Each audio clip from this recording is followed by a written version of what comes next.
Meu nome é Andresa, eu vou falar sobre o capítulo 19 do livro Condição Humana da Hannah Arendt, que é referente à reificação. Os conceitos que eu vou abordar principalmente é a reificação, a fabricação, a diferença entre o labor e o fabricação, né? A imagem, a multiplicação e o fazer. Começando explicando o que é reificação, a Ana fala sobre que é a fabricação, né? A fabricação que ocorre quando o homem, ele viola a natureza, que ele se nomeia dono dessa, porém ele depende dela. Então, ele faz essa exploração da natureza através ele mata a natureza, extrai dela, né, do próprio núcleo, que pode ser o ferro, pode ser da própria árvore. Então, ela entra nessa violação. E quando a gente viola, o Homo faber viola, ele sente uma satisfação por exercer a força, né? Que é diferente do labor. O labor, o que gera nele essa extração é a exaustão, e é passageiro, e é intenso. E a satisfação que gera no Homo faber é uma segurança que pode perdurar a vida inteira. E é difere nesse quesito. Então, essa alegria de trabalhar que ela conduz, né? Ela ocorre por essa violação, né? Uma intensa alegria por exercer uma força contra a força natural. E o Homo faber faz isso através de ferramentas que ele cria, que multiplica a força natural, né? Isso resulta, a solidez do que ele produz, dessa força, é o próprio produto final do humano, né? Então, ela entra no trabalho de fabricação, que é a construção de um produto. Ele ocorre através de uma precedente de uma imagem, né? A imagem é aquilo que pode ser desenhado ou visto, e ela vai preceder o processo da fabricação de um produto. Então, aí entra a concepção da imagem, que é diferente para cada um, né? E a alteridade. Por quê? A minha visão, ela dá o exemplo da cama. Quando eu digo cama, todos temos o mesmo conceito de cama. Porém, a verdade que nós temos sobre cama é infinitamente diferente, porque é baseado nas nossas vivências e na nossa subjetividade, né? Então, a gente tem que... Ela entra nesse conceito da alteridade, e nós temos que respeitar a alteridade do outro, porque as nossas verdades são infinitamente diferentes. Então, quando ela entra nesse conceito, ela justamente questiona a psicologia moderna, que é abordada pela ciência moderna no mundo moderno, o qual o homem não pode trabalhar para si mesmo, ele vai trabalhar em função do outro, e muitas vezes não sabe qual é o produto final daquilo que ele produz, né? É muito normal. Nós temos, por exemplo, Tempos Modernos, né? O filme do Charlie Chaplin, que exemplifica muito bem isso, né? Que ela quer dizer. Então, a imagem, voltando no conceito de imagem, ela explica que a imagem é o que precede a fabricação, mas ela também não tem um fim. Então, ela pode ser usada para multiplicação. A multiplicação vai ocorrer para tornar algo permanente, né? Algo permanente e estável. E ocorre quando é colocado algo que já existe e fica se multiplicando, que é diferente da repetição que ocorre no labor. O labor é repetição justamente apenas cíclico e humano, aquilo para consumo próprio. Então, o produto final do labor é a exaustão, e o produto final da fabricação é algo novo que vem para substituir, né? Então, ela entra... E quando você entra na fabricação, tem o fazer. O processo de fazer, ele é baseado para o Homo faber em meios e fins. Quais os meios serão utilizados que precedem e quais os fins daquele produto. Já para o labor, ele é cíclico e vital. Então, ele não tem um começo definido, não tem um fim definido, ele é justamente momentâneo, como já foi comentado.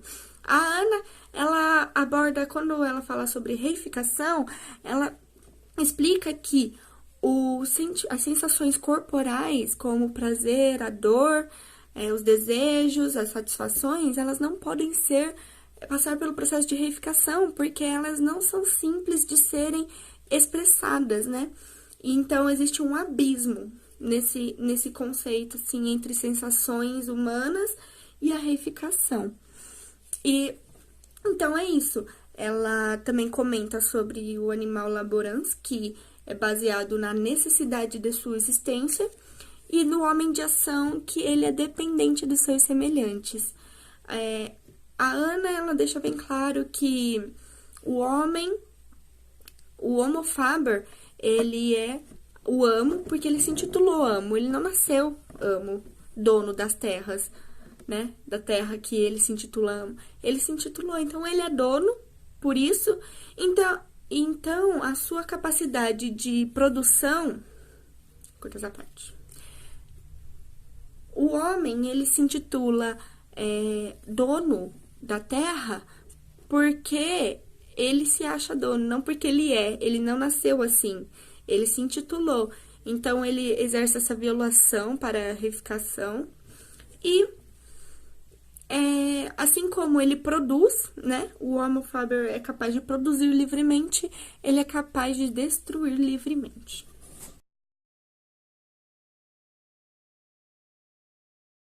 Boa noite, meu nome é Luana, eu vou falar um pouquinho sobre o livro da Hannah, Condição Humana, capítulo 4, e o meu subtítulo é O Instrumento e o Animal Laborans.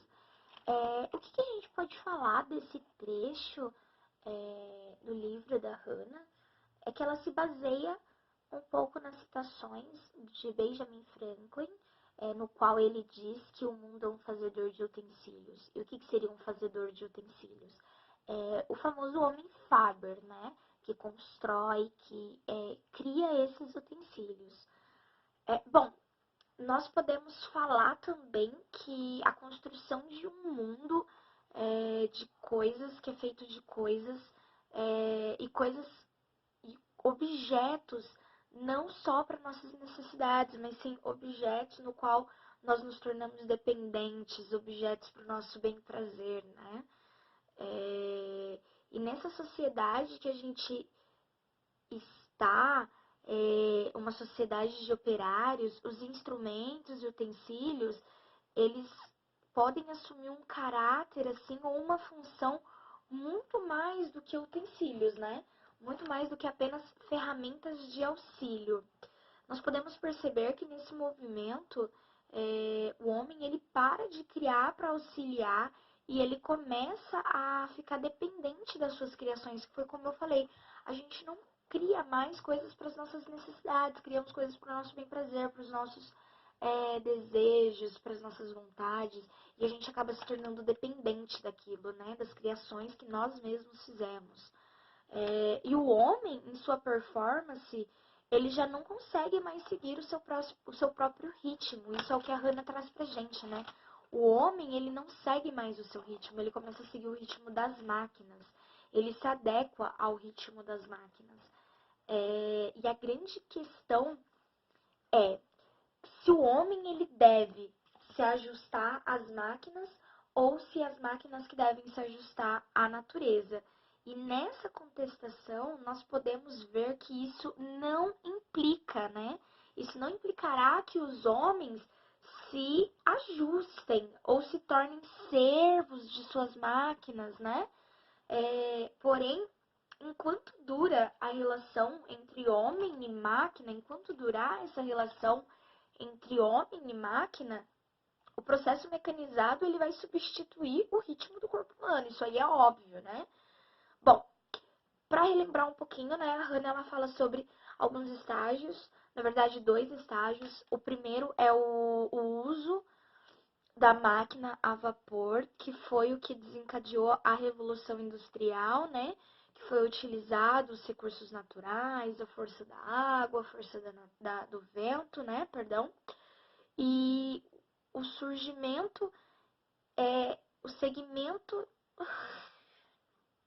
Bom, já o segundo estágio, ele foi caracterizado pelo uso da eletricidade. Isso não foi um marco tão grande na história, porque como já havia tido a máquina a vapor, o carvão e tudo mais, né? A eletricidade, ela foi um complemento ali que hoje é muito importante pra gente, a gente usa atualmente, porém, ela não foi algo estrondoso, né? Algo que deu, assim, uma margem de visibilidade gigantesca na época. Isso a Hannah, ela cita até no livro dela, né?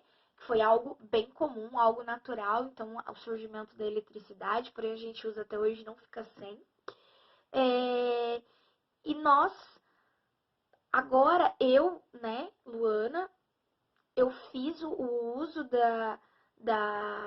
do terceiro estágio, que nós passamos a criar, a gente já está no terceiro estágio, que é a criação, e canalizando essa força, né, e transpondo o que era uma série de processos, a gente acaba gerando um processo contínuo. E é o que ilumina toda a história da mecanização. Foi o surgimento do processo contínuo, né, que deu origem, que deu... Foi o processo contínuo que deu origem às máquinas, às linhas de produção, e foi isso que caracterizou, né, esse marco da história, o marco da mecanização, da automação, foram os processos contínuos. Bom, agora falando de um quarto estágio, isso a Hannah nem fala nada, ela cita alguma coisa parecida, porém ela não fala sobre estágios, mas eu acredito que seja um quarto ou um quinto estágio, ainda não dá para saber, a era atômica, a era nuclear, né? Porém, futuramente, não tão longe, nós teremos outras formas e estágios de desenvolver as tecnologias e mudanças para o homem. E o que nos resta é saber se essas tecnologias futuras, né, essas técnicas futuras aí, elas transformarão a natureza na mesma medida ou mais, né? Se elas vão transformar a natureza na mesma medida ou mais, que a tecnologia alterou o próprio ritmo humano. Porque quando a gente teve a era do primeiro estágio, que foi a automação, o processo contínuo, né, a eletricidade e tudo mais, isso, querendo ou não, acabou transformando sim. E a gente quer saber agora, né, se esses próximos estágios aí, eles vão continuar, eles vão fazer na mesma medida ou até mais, né, a mudança no ritmo humano. Bom, e o Homo Faber, ou fazedor de utensílios, né, como vocês preferirem, para construir ou destruir, né, nós não sabemos se esse processo automatizado ele está ajudando ou prejudicando a gente. Fica uma reflexão da Hannah para a gente entender, né, que o mundo das máquinas ele acabou substituindo o mundo real hoje em dia. Porém, nós estamos aí na luta de novas tecnologias, da indústria 4.0, que acho que vai vir muito mais turbinada do que foi, né, o primeiro estágio e do que foi a continuidade da eletricidade e tudo mais. Bom, obrigada. Espero que vocês tenham entendido o que eu pretendo de passar e que tenha ficado um pouco claro, não sei. Bom, só tenho a agradecer. Obrigada pela oportunidade e é isso. Tchau.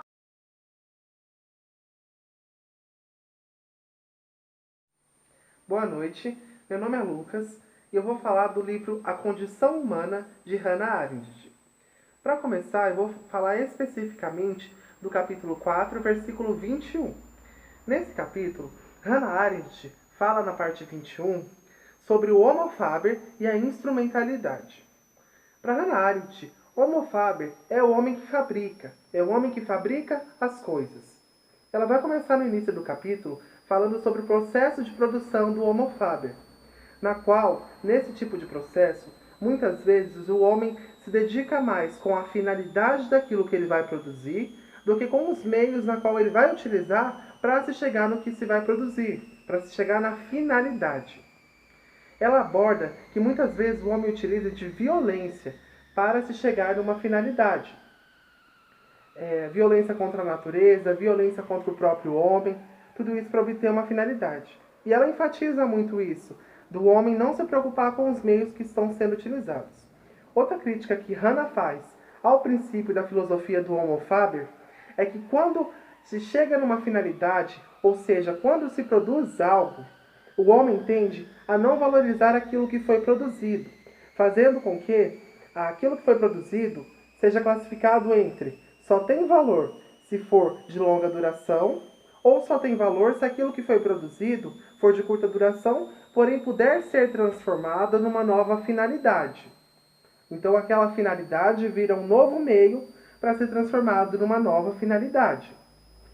A partir disso, Hannah Arendt ela começa a abordar alguns temas importantes, como por exemplo, que esse processo de desvalorizar o produto final faz com que nós criemos uma sociedade utilitária, na qual o Homo faber produz já pensando que aquele produto vai durar determinado tempo e logo vai ser trocado ou transformado em um novo produto, numa nova finalidade. Isso cria uma sociedade que a gente chama de consumista. Consumismo é o conceito de consumir em excesso. Então, Hannah Arendt aborda no livro dela, no capítulo 4, parte 21, que esse consumismo em excesso faz com que as pessoas nem sequer saibam a utilidade e significância daquilo que elas têm comprado, fazendo com que haja uma grande demanda de produtos em determinado local, que tem mais densidade demográfica e geralmente mais recursos, e que outros locais mais pobres fiquem sem recursos. Um exemplo claro é os Estados Unidos, que tem uma grande abundância por ser um país consumista, enquanto a África tem uma escassez extrema por conta justamente do consumismo dos Estados Unidos e de outros países desenvolvidos. Então esse é um dos males do consumismo. Bom, além do problema do consumismo, do utilitarismo e da obsolescência programada, a gente também tem que a filosofia do Homo faber diz respeito à alteridade do outro. Isso porque não se perguntam para mim, nem para você, se a gente tem interesse em comprar um produto que vai durar pouco tempo, ou se a gente prefere um produto que dure mais. Porque como nós somos os consumidores, nós deveríamos ser ouvidos. Então, quando você não ouve a opinião do outro, você desrespeita a alteridade dele. E isso é uma forma clara que o princípio de Homo faber é um sistema que desrespeita a alteridade do outro por não ouvi-lo. E também a gente pode dizer que há um desrespeito ao conceito de democracia. Porque se nós somos os consumidores, se nós somos a massa que vai consumir aquilo que está sendo produzido, a gente deveria também definir como vai ser essa produção, definir a qualidade desse produto. Mas não, como o Homo faber detém o capital, ele dita as regras. Então ele diz como vai ser o produto e nós apenas consumimos esse produto calados. Então é um desrespeito à autoridade e um desrespeito à própria democracia, ainda segundo os pensamentos de Hannah Arendt. Para finalizar, a gente pode dizer que o Homo faber é um princípio baseado no conceito de antropocentrismo, que é colocar o homem como centro do universo. Mas se a gente for confrontar isso com o conceito de identificação, a gente vê que o homem não pode ser o centro do universo porque ele está sujeito às leis que regem esse mesmo universo, que são a gravidade, as chuvas, o sol, os ventos. Então o homem não pode ser não pode ser o centro do universo e há um erro de identificação. Por esse motivo, a gente pode dizer sim que o homem é apenas parte do universo e não o centro. Ainda segundo Hannah Arendt, o sistema do Homo faber, a filosofia do Homo faber, faz com que uma pequena parte da sociedade, que é os produtores, o homem que fabrica, detenha o capital humano. E assim, ele administre toda a população justamente por gerir o capital financeiro e humano também. Humano porque ele é o dono que cuida das pessoas que trabalham na empresa, e financeiro porque ele tem grande parte do dinheiro, que está concentrada na mão de apenas 1% da sociedade. Então a gente pode dizer que é um princípio um pouco desigual e que a gente, como administrador, tem que trabalhar de uma forma para reduzir os impactos que essa produção em excesso, que o consumismo e que esse modo pouco humanístico de olhar para o processo produtivo tem causado dentro da nossa sociedade.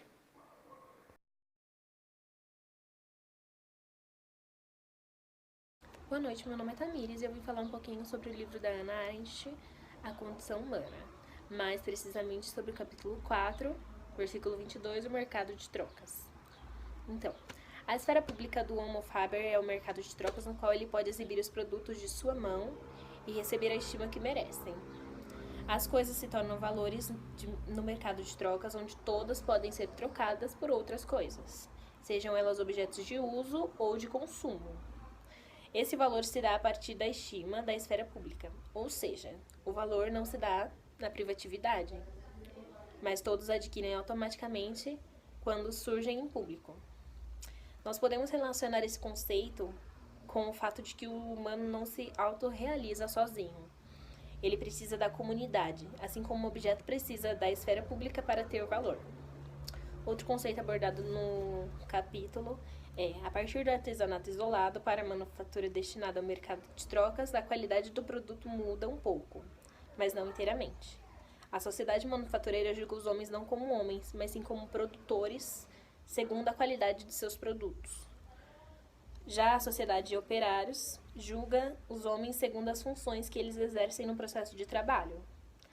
É uma visão mais próxima do que temos hoje, pois as pessoas são vistas e respeitadas a partir de sua posição, seja dentro da empresa, dentro da política ou em casa, e são julgadas a partir do que mostram, e cada um que está de fora, a partir da sua subjetividade, formula um ponto de vista.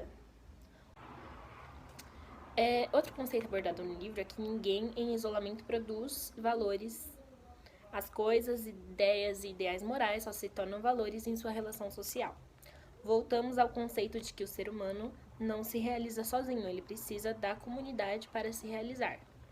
Também a partir da relação social podemos colocar o conceito de alteridade, que é nada mais nada menos que ver o outro como inteiramente outro. E nunca nós conseguiremos nos colocar no lugar dele, derrubando assim o conceito de empatia. É isso.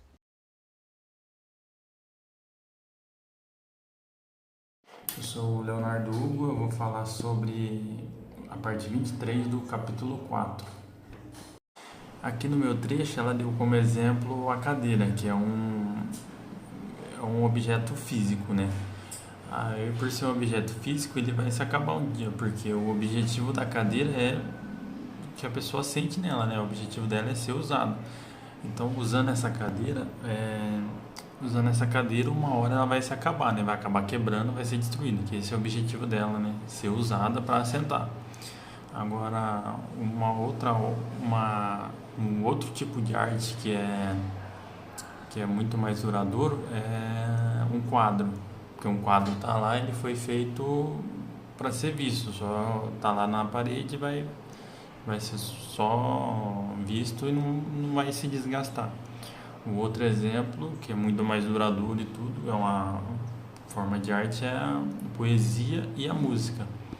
Porque é uma forma de eternizar a poesia e a música gravando, né? Em forma de áudio e também escrita.